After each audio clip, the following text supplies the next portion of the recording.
রোজা অবস্থায় ওযুর সময় কুলি করতে গিয়ে যদি গলায় পানি চলে যায় তাহলে কি রোজার সমস্যা হবে? রমজানে পণ্যের দাম সাধারণত বেড়ে যায়। এর কারণ কি? রমজান মাসে কবরের আযাব বন্ধ থাকে এই কথাটা কি সঠিক? এরপরে প্রশ্ন হলো রমজানে পণ্যের দাম সাধারণত বেড়ে যায়।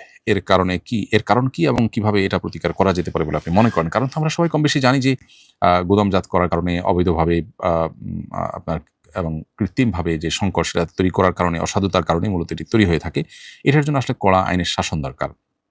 কঠোর আইন এবং সেটা বাস্তবায়ন দরকার। সেই সাথে আমরা প্রত্যেকটা জায়গায় দিন এবং আমাদের নীতি-নৈতিকতার যে চর্চা সেটা বাড়ানো এটা অপরিহার্য। আমরা দীর্ঘদিন থেকে আমাদের শিক্ষা ব্যবস্থা, রাষ্ট্রযন্ত্র সব জায়গা থেকে ধর্মকে দূর করতে এমন একটা পর্যায়ে পৌঁছেছি এখন সবাই আমরা স্বার্থপর। পশ্চিমা পৃথিবীতে আমরা দেখতে পাই তাদের সমাজ অনেক চকচকে, ঝকঝকে, তকতকে কিন্তু তারা আ ওই যে আল্লাহর ভয় যেটা নৈতিকতার মূল সূত্র এবং উৎপত্তি যেখান থেকে সেটা না থাকার কারণে আল্লাহর প্রতি ঈমান না থাকার কারণে তাদের নৈতিকতাটা একটা পর্যায়ে এসে আর কাজ করে না। দেখা যায় তাদেরই টাকায়, তাদেরই ট্যাক্সের টাকায়, তাদেরই সরকার কোনো দেশে বোমা হামলা করছে, বোমা হামলার সমর্থন দিচ্ছে, সহায়তা দিচ্ছে, শিশু হত্যা করছে। প্রেসিডেন্ট ফাইল থেকে আমরা জানলাম তারা তলে অনেক জঘন্য কাজ করছে জেনেও তাদের তেমন কোনো বিহিত নেই। এটাই হলো আসলে নীতি-নৈতিকতার যে মূল সূত্র আল্লাহ রাব্বুল আলামিন তার প্রতি ঈমান না থাকার ফলশ্রুতি। যার কারণে আমরা আমাদের সমাজে যে সমস্ত ব্যত্যয় দেখতে পাচ্ছি এগুলোর জন্য আইনের কঠোর শাসন যেমন দরকার ঠিক তেমনিভাবে এগুলো দূর করবার জন্য নীতি নৈতিকতার চর্চা সর্বক্ষেত্রে ব্যাপকভাবে বাড়ানো দরকার। আল্লাহ তাআলা আমাদেরকে হেফাজত করুন। তবে প্রশ্ন করেছেন ময়না আক্তার, আপনি লিখেছেন মাসিকের প্রথম ৩-৪ দিন পর আর ব্লাড দেখা যায় না। এরপর আবার ২ দিন পর হালকা একটু দেখা যায়। আবার কোনো সময় ব্লাড আর দেখা যায় না।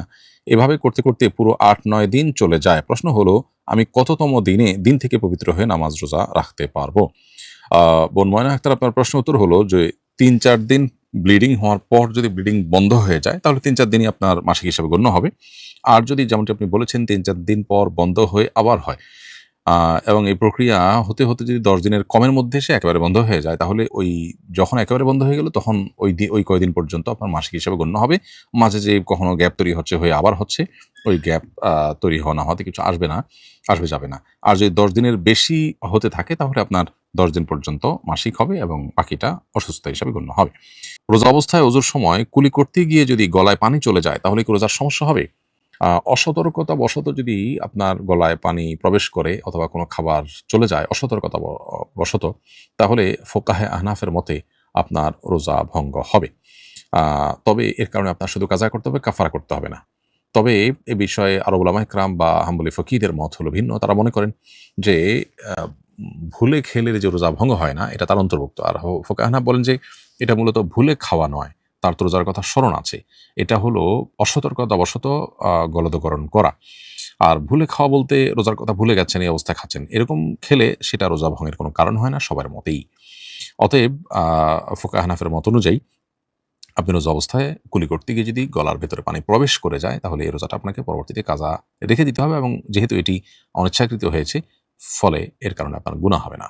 এরপরের প্রশ্ন হলো আমার প্রায় পেশাবের রাস্তা দিয়ে ঘন কিছু একটা বের হয়। এর দ্বারা কি রোজা নষ্ট হবে? উত্তর হলো না।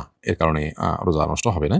পেশাবের রাস্তা যদি ঘন কোনো কিছু বের হয় এটি যে বীর্য বের হওয়ার কারণে গোসল ফরজ হয়ে থাকে আ এটি তার অন্তর্ভুক্ত নয়। আর তাছাড়া এটা আপনার ইচ্ছায় হচ্ছে না। সো আ এর কারণে আপনার রোজা ভঙ্গ হবে না। তবে ওযু ভঙ্গ হবে। ওযু ভঙ্গ হবে এবং এর ফলে আপনি পুনরায় ওযু করতে হবে। আর যদি এটি আ তৃপ্তির সাথে খায়েশের সাথে বের হয়, আ হস্তমৈথুন ইত্যাদি টাইপের কোনো আচরণের কারণে তাহলে সেক্ষেত্রে গোসল ফরজ হবে এবং রোজা ভঙ্গ হবে যদি ইচ্ছাকৃত হয়ে থাকে। আর যদি স্বপ্নদোষে হয় তাহলে গো গোসল ফরজ হবে ঠিকই কিন্তু রোজা ভঙ্গ হবে না। খোলাসা কথা হলো পেশাবের রাস্তা দিয়ে এমনিতেই কোনো আঠালো পদার্থ বের হয়েছে এর কারণে রোজা ভঙ্গ হবে না, তবে ওযু ভঙ্গ হবে। এবং এটি নাপাক, কাপড় লাগলে নাপাক হবে, অংশটা ধুয়ে ফেলতে হবে।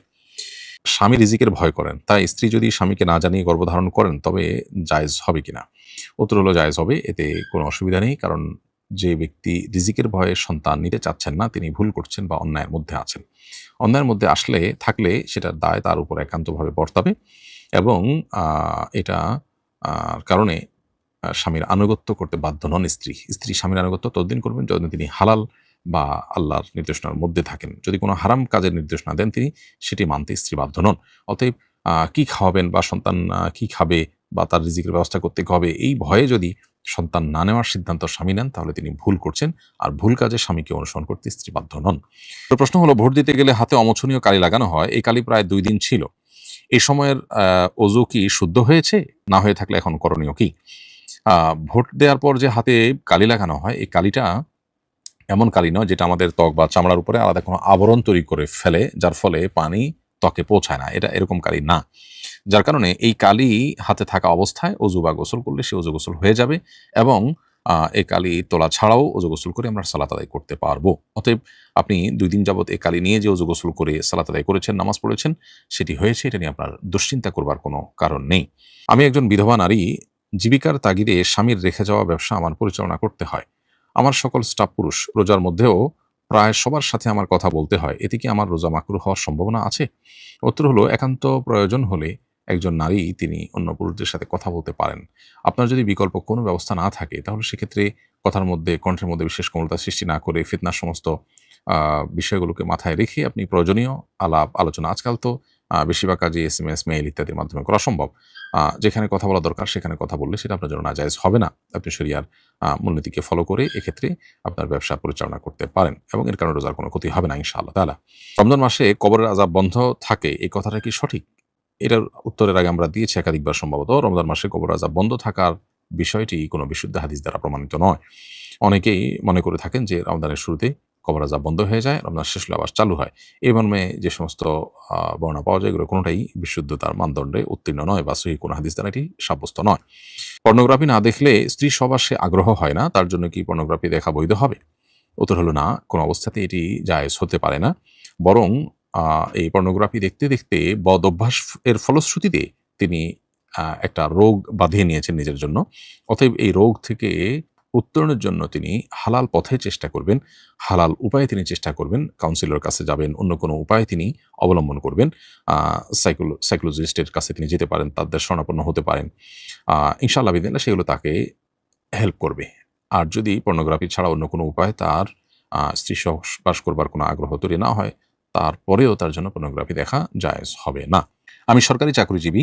আমার বিভিন্ন কারণে ছুটি নেওয়ার সুযোগ থাকলেও দায়িত্বশীল অফিসাররা আমাদেরকে ছুটি দেয় না ঘুষ ছাড়া।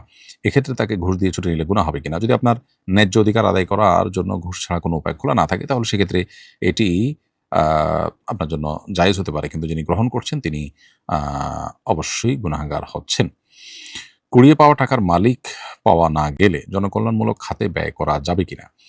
কুড়িয়ে পাওয়া টাকার মালিক যদি না পাওয়া যায় তাহলে সেক্ষেত্রে জনকল্যাণমূলক কাজে ব্যয় করা যাবে। তবে গরিব মিসকিনকে দান করে দিলে বেশি উত্তম এবং যেকোনো জনকল্যাণমূলক কাজে ব্যয় করলেও আদায় হবে। আর মালিককে খোঁজার সর্বোচ্চ চেষ্টা করতে হবে, বিশেষ করে যদি গুরুত্বপূর্ণ অ্যামাউন্ট হয়। আ না পাওয়া গেলে তাহলে সেক্ষেত্রে এটি করলে তখন জায়েজ হবে। এরপরে প্রশ্ন হলো, আমরা তাকে ভোট দিয়ে পাস করিয়ে এনেছি বললে শিরক হবে কিনা? উত্তর হলো আ না, এরকম বললে শিরক হবে না। এটা শিরক হওয়ার কোনো কারণ নয়। কালো জাদুর বিপরীতে জাদু করা কি বৈধ হবে? উত্তর হলো না, কালো জাদুর বিপরীতে জাদু করা বৈধ হবে না। আ বরং কেউ যদি জাদু করে তাহলে তার বিপরীতে আপনি রুকিয়া করতে পারেন। ঝাড়ফুঁকের মাধ্যমে নিজে আত্মরক্ষার ব্যবস্থা গ্রহণ করতে পারেন। আর যে আপনার ক্ষতি সাধন করেছে তাকে আল্লাহর হাওলা করে দিবেন।